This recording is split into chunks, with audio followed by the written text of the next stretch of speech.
of the sons of God. The pathway to dominion. Daniel Kiflemariam. 24. Mind your mind. Guard your mind by focusing only on the things of the Spirit. Fix your thoughts on Christ and the truth of the Word, leaving no room for doubt or fear. Refuse to consider the negative in any situation. Instead, judge every favorable appearance as a false manifestation arising from the carnal mind, which the Bible calls the god of this world. Command every negative manifestation to cease and return to the nothingness from which it came. Curse at its root anything that acts contrary to the truth of God's word. Jesus demonstrated this principle when he cursed the fig tree that failed to bear fruit, even though it was not the season for figs. His action teaches us a profound truth. Christ is above all natural laws, and as his followers, we too can operate beyond the limitations of the natural world. Authority over natural laws.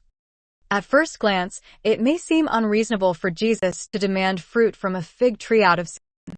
However, Jesus was proving that natural laws do not constrain the sons of God. Many of us feel bound by physical and natural conditions, thinking they limit the fulfillment of our desires. But Jesus showed that no natural law can hinder the purposes of God. By cursing the fig tree, Jesus demonstrated his authority over nature and revealed that creation exists by his mercy. He is the substance and sustainer of all things, and this same life is given to us through him. As believers, we are called to walk in this authority, knowing that nature itself is subject to the power of Christ within us. See beyond the negative. Fear and doubt arise when we perceive negative appearances and accept them as truth. However, knowledge of Christ transcends perception.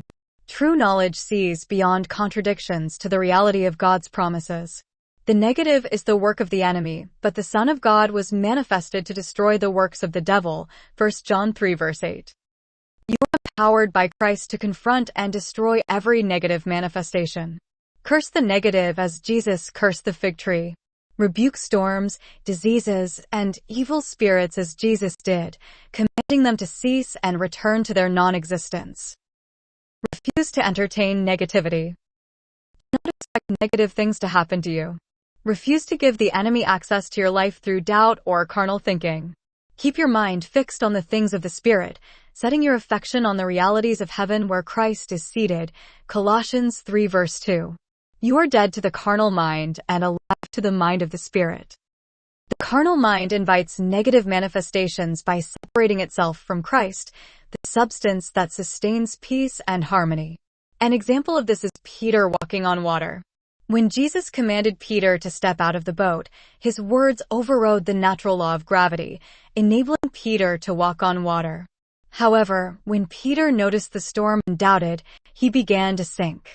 The storm arose from Peter's fear and expectation of failure, not from any real power of the devil.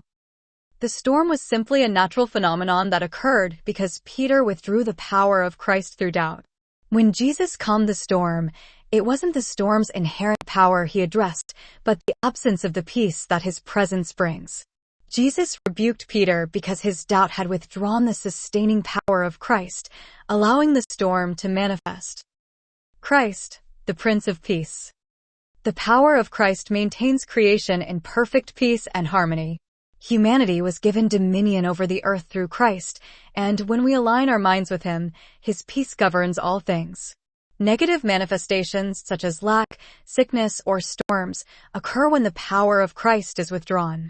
These manifestations are not real in themselves, but are the absence of Christ's presence. Isaiah 9 verse 6 calls Christ the Prince of Peace, emphasizing his role in sustaining creation. The devil does not create storms, sickness, or lack.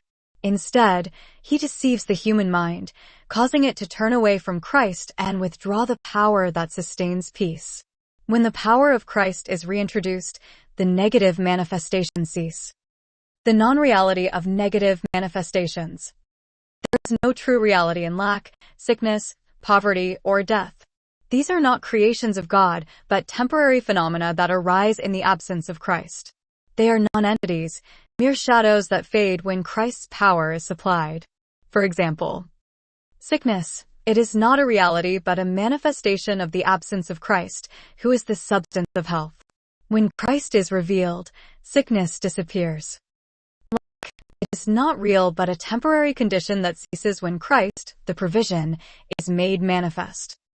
Storms and chaos. These are disturbances caused by a withdrawal of Christ's peace, but they cannot stand when his authority is declared. The devil's strategy is to deceive humanity into believing these negative manifestations are real and unavoidable. However, they only exist where Christ's power has been neglected or withdrawn. By maintaining your consciousness of Christ, you can dispel every negative appearance and restore peace and harmony. The mind is the gateway. Your mind is the gateway to manifesting Christ's authority and power. Fix your thoughts on him and refuse to entertain fear, doubt, or negativity. Recognize negative manifestations for what they are, temporary phenomena that occur in the absence of Christ's sustaining power. Speak to them with the authority of Christ, commanding them to cease and return to nothingness. As a believer, you're empowered to sustain creation in peace and harmony through the Prince of Peace who lives within you. By aligning your mind with the Spirit, you release the power of Christ, ensuring that lack, sickness, and chaos have no place in your life. Stand firm in your authority, knowing that all creation responds to Christ in you.